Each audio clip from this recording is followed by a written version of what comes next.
I've poured myself an extra big coffee because man, we have a lot to talk about. First things first, as usual, the Nightfall for this week, which is an interesting topic because this week it's the new strike, one of the two new strikes if you're on PlayStation, the new strike if you're on Xbox, the Omnigul.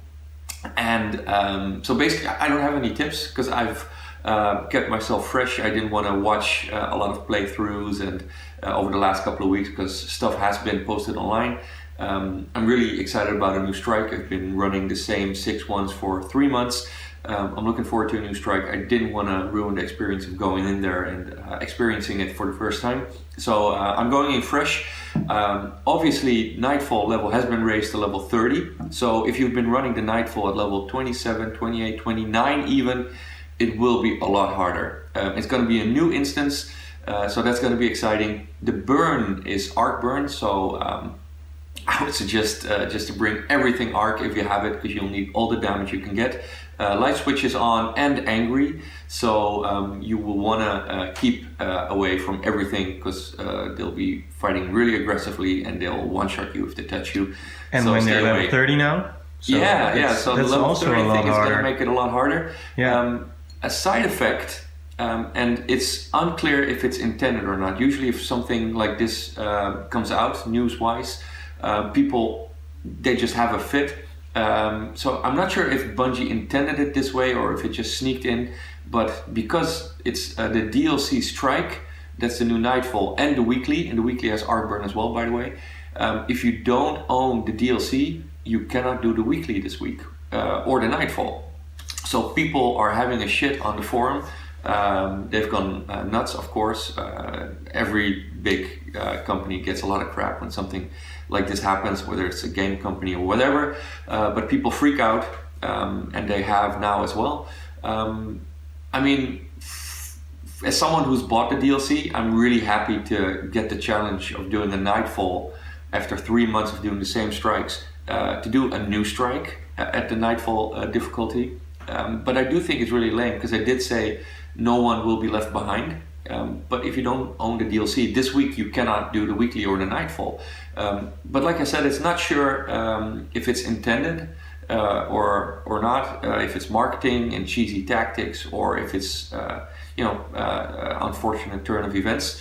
What do you think? I think that it is a cheesy tactic to get some money. Yeah. I don't know what Bungie's intention is, but it seems like that way. Well, it is important to note that with these kind of games, because there's been so much talk about every aspect of Bungie or Destiny in specific, I think it's an MMO. And with World of Warcraft, which I've been playing for 11 years since the closed beta, of course you don't have to buy a new expansion, but you keep up. You can choose to stay at the previous maximum level and hang out with the few people that do the same. But a new expansion changes the game, and that's just the way it is. However, with World of Warcraft and most traditional MMOs, a new expansion comes once every 1 or 2 years, and in between there are content patches. And basically, the Dark Below is a content patch. But because it's a different game, Destiny, it sort of feels like an expansion because it will make a lot of old stuff obsolete, even more so than I expected. Even the new legendary vendor items will be superior to my Vault of Glass armor. So it's going to change a lot of things, and it's going to make clear how Destiny is supposed to be played, because I'm not sure even Bungie is fully aware yet. They were making an MMO more so than they probably even knew themselves. I thought it was interesting that I think it was the community manager who gets a lot of slack, which I don't always think is correct, but that's the way it goes for a community manager.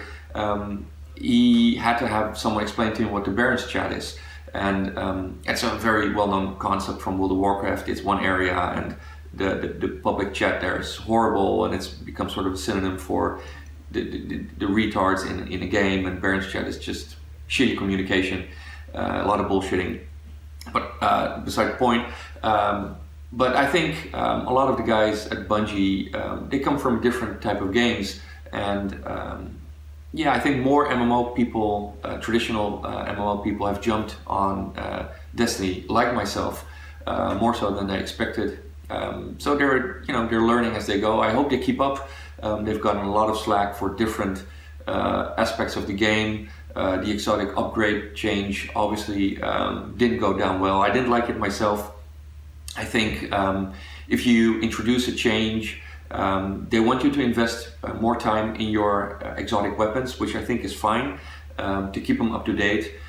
It should have been implemented from the point you're already at, so just add new upgrade rows and make the player invest a lot of time to upgrade it, however much time they want. Just don't make them go, one step back, two step forwards. Just one step forward is fine. It's having to take one step back. Even if the whole thing takes the same amount of time, it's just it doesn't feel right this way, to me at least. But it's going to be nice to have everything upgraded. At least exotics you choose. I'm going to be playing it very differently from this point on. Previously I upgraded just every exotic. I was a completionist, and the way the DLC will force you to focus on a set amount of items, I'm just gonna work on a completely different weapon loadout from now on. I'm not gonna invest that much time in upgrading everything just for the sake of it. I thought that was a bit of a shame. And what exotics do you choose to upgrade from the beginning of Dark Below? Well, actually, obviously the two main ones, since I have the Vex, Mythoclast, which came pre-updated, which is nice.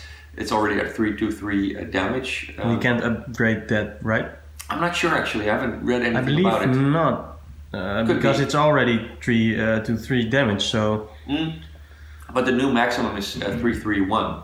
Oh, all right. I didn't read that. I assumed it was 320. No, it's 331. Oh, all right. That's new for me. Yeah, but obviously Icebreaker and Yellowhorn are first on my list. Solar damage. Most of the shields will be solar in Crota's End. And basically, Icebreaker and Yellowhorn, they don't really need an explanation. They're just so awesome. Crazy good. Especially in boss fights. Yeah, so those two and my Vex, I'm pretty much set.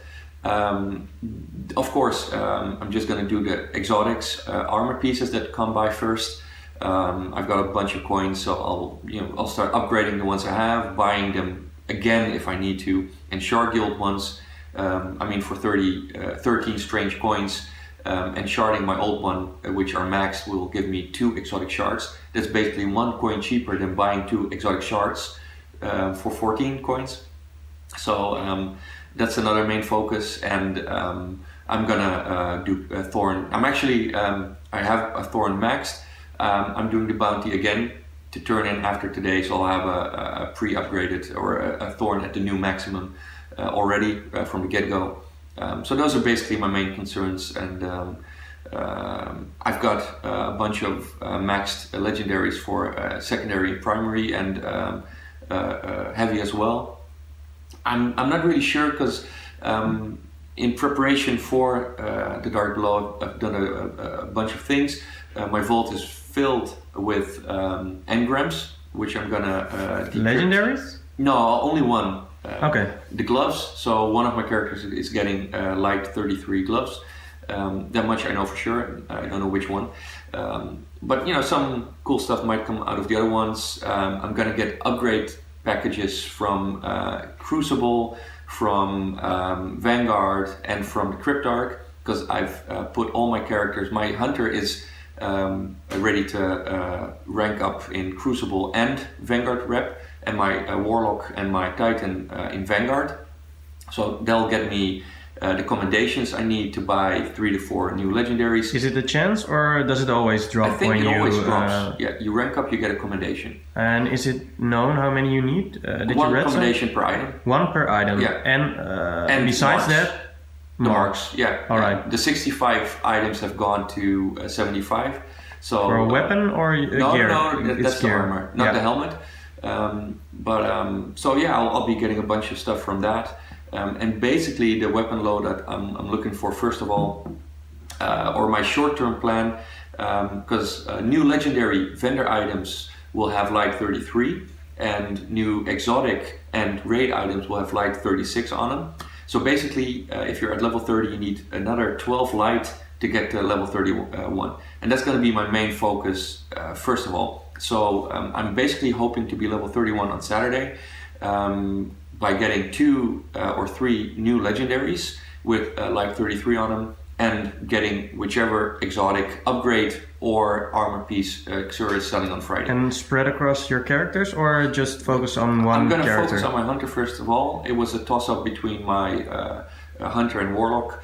I chose Hunter because I think the Hunter gear looks slightly more interesting, and I enjoy hunting after loot that looks good. Titan is also cool, man. Yeah, the headpiece. I know, but I don't know if we can get the headpiece, because the hard mode is released in January, and we can only do the normal mode. Well, there's a normal helmet as well. Okay. So I'm assuming up to this point you can get all 4 armor pieces from the raid at normal as well. The hard mode in January will also have the new primaries. So I think up to that point, Fatebringer and Vision of Confluence, the Vex obviously, but even Fatebringer and Vision of Confluence will be the best primaries to use up to January, until we start getting new primaries with higher damage and a shield modifier. But the Necro rifle in the trailer isn't available yet.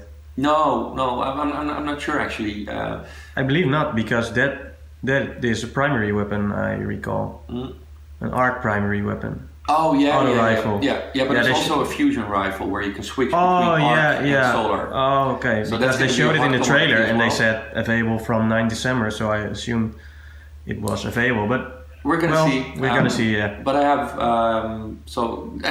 getting to light 31 is doable and should be your main focus.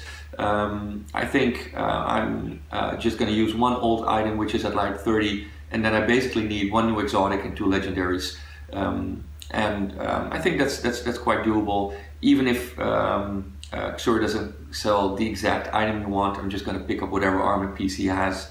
I'm hoping he has engrams as well. There's nothing known about that. They disappeared and no, there's something knows. known. Yeah, they know. Is there... He might have an exotic engram every week. It's a gamble. Or not. Right. There's no guarantee. He might bring one, he might not. Yeah, because I was thinking about spending my modes of light on the cool Warlock bond from the speaker. But you said save it. Yeah, because if he has an engram, there's a good chance you'll get a new exotic you need. Or a shard. Exotic shard. Well, actually, if you get the same helmet, it'll be better than the old one. So you want to shard the old one and level up the new one. So any item you can get, it's going to be better because it'll get you to light 36. So there's no gamble basically, but with the engram. If he has the engram, I'm getting 4. I've saved up a bunch of modes, so I'm getting 4.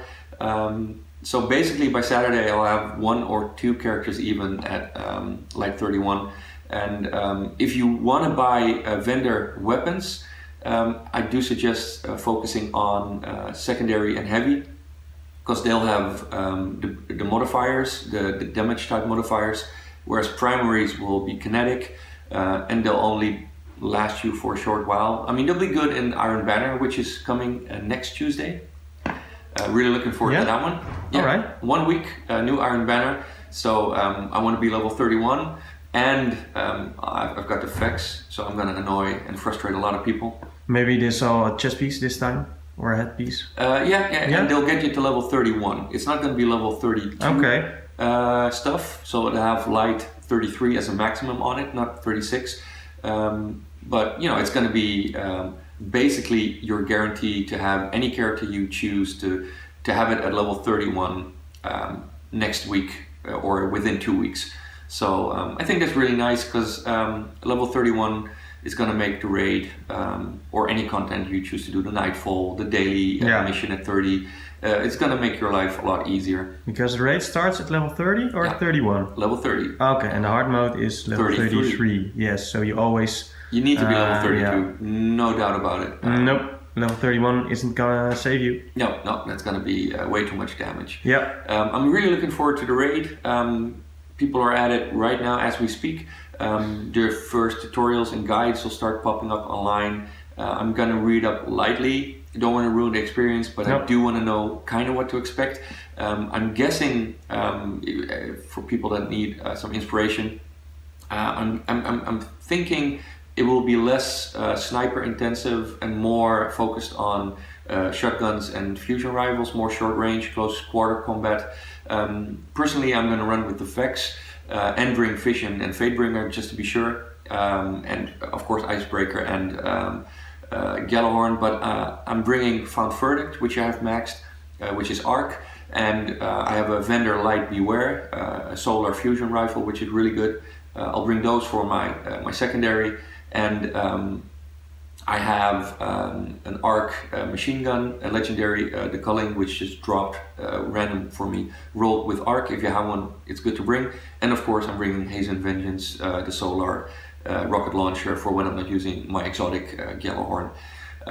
So that's basically everything I'm bringing. Yeah, I think we've got our team assembled. Yep, we're we got our in team. About 6 or 7 hours. If you're at it right now, good luck. If you're going today as well, good luck. Yeah, good luck leveling and getting everything sorted. The first 2 weeks are going to be interesting. We'll probably be back with an item on Destiny, maybe in between Christmas or New Year's. If not, first thing New Year, we'll be chatting about it and seeing what happened when the Dark Below was upon us. Yes, enjoy the Dark Below. Have fun, guys and gals.